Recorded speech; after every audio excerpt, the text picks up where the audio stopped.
YouTube के सभी साथियों को मेरा प्यार भरा नमस्कार। प्यारे विद्यार्थियों, आज जिस विषय को लेकर मैं आप लोगों के समक्ष रूबरू हुआ हूँ, वह लोक साहित्य से ही संबंधित है और वह है लोक साहित्य की विशेषताएं। जैसा कि पिछली वीडियो में मैं बता चुका हूँ कि लोक साहित्य किसे कहते हैं, लोक साहित्य का क्या महत्व है। तो शब्द से ही जाहिर है कि लोक साहित्य अर्थात लोगों का साहित्य, लोगों का लोगों के लिए लोगों द्वारा रचा गया साहित्य ही लोक साहित्य के नाम से जाना जाता है। और यह पीढ़ी दर पीढ़ी आगे बढ़ता हुआ आज हम तक पहुंच पाया है। और आज हम सबका ये कर्तव्य है कि हम लोक साहित्य को सुरक्षा प्रदान करें और इसके महत्व को जानें, ताकि इसकी ताकि हमारी आगे आने वाली पीढ़ी भी इसे जान सके, इसे पहचान सके। तो शुरू करते हैं लोक साहित्य की विशेषताओं को। तो पहली जो लोक साहित्य की विशेषता है वह है मौखिकता। मौखिकता से अभिप्राय यही है कि लोक साहित्य मौखिक रूप से ही पीढ़ी दर पीढ़ी आगे से आगे बढ़ता रहता है। अर्थात लोक साहित्य लिखित रूप में उपलब्ध नहीं होता, क्योंकि लोक साहित्य का आरंभ तो आदिकाल से भी पहले से होता हुआ आया है। जब ऐसा माना जाता कि जब मनुष्य ने इस सृष्टि पर कदम रखा होगा और मनुष्य ने जब अपनी भावनाओं को अभिव्यक्त करने का प्रयत्न किया होगा, तभी से लोक साहित्य की अभिव्यक्ति शुरुआत मानी जाती है। और इसकी जो शुरुआत थी वह मौखिक रूप से है, क्योंकि किसी व्यक्ति को कोई घटना घटित हुई होगी तो उसने मौखिक रूप से ही वो दूसरे व्यक्ति को सुनाई होगी, जो कि आगे चलकर लोक कथा के नाम से जानी गई। इसी तरह जो है वो मौखिक रूप से ही ये आगे से आगे बढ़ता हुआ आज हम लोगों तक पहुंच पाया है। और आज हम सा कर्तव्य है कि इसे हम सुरक्षा प्रदान करें, इसे लिपिबद्ध करें। तो मौखिकता लोक साहित्य की पहली प्रमुख विशेषता मानी जाती है। लोक साहित्य की दूसरी जो विशेषता है वह है अज्ञात रचयिता। अर्थात लोक साहित्य की रचना किसने की, लोक साहित्य का आरंभ कब हुआ।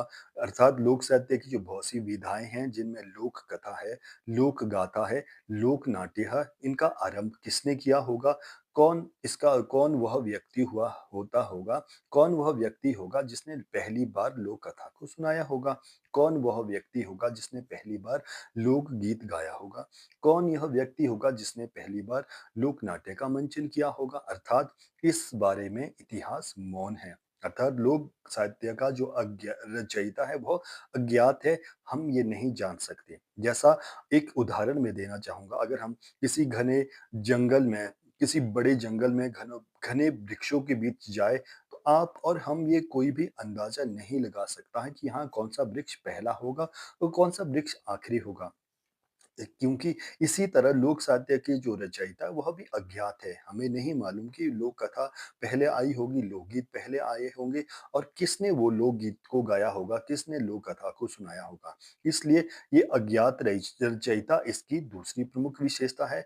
ये अज्ञात रचयिता के होते हुए भी आज मौखिक रूप से पीढ़ी दर पीढ़ी आगे से आगे बढ़ता हुआ तक पहुंच पाया है। तो यह भी इसकी एक विशेषता है कि इसका रचयिता जो है वह अज्ञात होता है। लोक साहित्य की जो तीसरी प्रमुख विशेषता वह है श्रुति परंपरा पर आधारित। अर्थात यह सुनने वाली परंपरा पर आधारित है।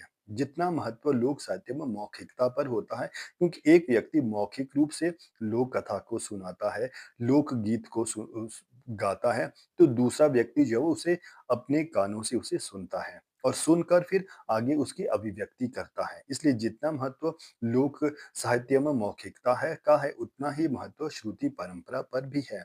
इसलिए जिसका कि अभिप्राय यह है कि लोक साहित्य सुनकर आगे से आगे इसका संप्रेषण मौखिक रूप से किया जाता है। तो श्रुति परंपरा पर आधारित होना भी इसकी प्रमुख विशेषता मानी गई है। फिर आती है अगली विशेषता, वह है नवीनता। अर्थात लोक साहित्य की जो अगली प्रमुख विशेषता वो है नवीनता। लोक साहित्य कभी भी प्राचीन नहीं रहता, क्योंकि समय के साथ यह परिवर्तनशील होता है। यह अब नवीनता का गुण इसके अंदर विद्यमान होता है, क्योंकि जो भी रचनाकार लोक साहित्य के जो रचयिता होते हैं वह समय की नब्ज को पहचानते हुए इसमें कुछ ना कुछ जो है वो परिवर्तन करते रहते हैं, कुछ ना कुछ अंश अपने भी जोड़ते रहते हैं, जिस कारण नवीनता इसमें जो है प्रमुख नवीनता का पुट इसमें स्वयं ही विद्यमान रहता है। इसलिए लोक साहित्य की जो है वो नवीनता भी प्रमुख विशेषता है। यह जब भी इसे गाया जाए, सुनाया जाए, यह हमेशा नया ही लगता है। नवीनता भी इसकी प्रमुख विशेषता इसीलिए मानी जाती है। अगली जो विशेषता है लोक साहित्य की वह है सामूहिकता, अर्थात समूहों द्वारा ही लोक साहित्य का आरंभ भी हुआ होगा, विकास भी हुआ होगा, इसीलिए तो ये हम तक पहुँच पाया है। क्योंकि लोक साहित्य के जो आरंभ और विकास की जो परंपरा है किसी एक व्यक्ति के द्वारा नहीं हुई होगी, बहुत सारे व्यक्तियों का इसमें योगदान है और बहुत से लोक साहित्य की ऐसी विधाएँ भी है जिसका जो वो कार्य है किसी एक व्यक्ति के द्वारा नहीं बल्कि समूहों के द्वारा ही किया जाते हैं। अगर हम वैवाहिक गीतों की बात करें तो आज भी जो है वो भारत के सभी राज्यों में वैवाहिक गीतों को गाने की परंपरा जो है वो समूहों में ही की जाती है, ठीक है? ऋतुओं के जो गीत गाए जाते हैं वो भी समूहों में ही गाए जाते हैं। श्रम परिधान जो गीत होते हैं वो भी समूहों में ही गाए जाते हैं। लोक नाट्य का मंचन भी समूहों के द्वारा ही किया जाता है। लोक कथा अगर एक व्यक्ति सुनता है तो समूह उस कथा को स्मरण भी करता है। इसलिए हम कह सकते हैं कि सामूहिकता भी लोक साहित्य की एक प्रमुख विशेषता रही है। कि लोक साहित्य का जो विकास हुआ है वह एक व्यक्ति के द्वारा नहीं बल्कि समूह के द्वारा ही हुआ है। इसलिए सामूहिकता इसकी एक प्रमुख विशेषता मानी जाती है। अगली जो लोक साहित्य की विशेषता वह अकृत्रिमता, अर्थात ये कृत्रिम साहित्य नहीं है। अर्थात इसमें कृत्रिमता का पुट नहीं, अकृत्रिमता का पुट विद्यमान रहता है। ये बनावटीपन इसके अंदर हमें देखने को नहीं मिलता। ये लोगों की आशाओं का, उनकी उम्मीदों का, उनके रहन-सहन का, उनके खान-पान का, उनके बोल-चाल का, उनके मेले और त्योहारों का, उनकी भावनाओं की अभिव्यक्ति का साहित्य है।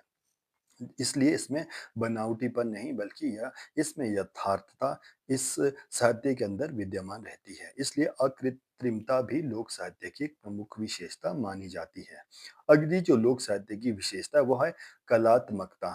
एक बात मैं आपको बता दूँ कि लोक साहित्य का आरंभ और विकास जो है वो पढ़े-लिखे व्यक्तियों के द्वारा नहीं बल्कि गाँव की भोली-भाली अनपढ़ जनता के द्वारा हुआ है। इसलिए लोग ये पढ़े-लिखों का साहित्य नहीं है, ये जो है वो अनपढ़ लोगों का साहित्य है, गाँव की भोली-भाली जनता का साहित्य है। लेकिन अनपढ़ लोगों का साहित्य या निरक्षर व्यक्तियों का साहित्य होने के बावजूद भी इसमें कलात्मकता का गुण विद्यमान है। कलात्मकता से अभिप्राय यह है कि लोक साहित्य के अंतर्गत हमें अलंकारों का प्रयोग भी देखने को मिलेगा, रसों का प्रयोग भी देखने को मिलेगा, छंदों का प्रयोग भी देखने को मिलेगा, काव्य गुणों के का देखने का प्रयोग भी मिलेगा। इसीलिए तो हम कह सकते हैं कि कलात्मकता का गुण भी लोक साहित्य के अंतर्गत विद्यमान है और ये लोक भाषा में रचा गया साहित्य होता है। इसलिए कलात्मकता भी इसकी एक प्रमुख विशेषता रहती है। अब आते हैं लोक साहित्य की आखिरी विशेषता की तरफ जो है आंचलिकता या स्थानीयता।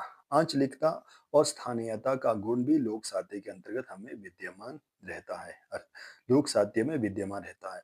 जिस भी क्षेत्र के लोक साहित्य की बात करें, वहाँ की शब्दावली, वहाँ के पहरावे, वहाँ के बोलचाल, वहाँ का खान-पान, वहाँ का रहन-सहन, वहाँ की जो उनकी आजीविका का साधन होता है, इस विषय में हमें विस्तार पूर्वक जानकारी मिलती है।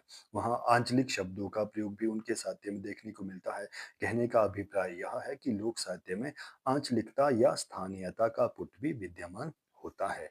तो ये थी लोक साहित्य की विशेषताएँ जिसमें मौखिकता, अज्ञात रचयिता, श्रुति परंपरा पर आधारित, नवीनता, सामूहिकता, अकृत्रिमता, कलात्मकता और स्थानीयता या आंचलिकता, ये इसकी प्रमुख विशेषताएँ हैं और इन्हीं प्रमुख विशेषताओं के कारण लोक साहित्य का काफ़ी महत्व है, जिसका पठन-पाठन आज हम सभी को करना चाहिए और इसे संरक्षण देना चाहिए। नमस्कार, धन्यवाद।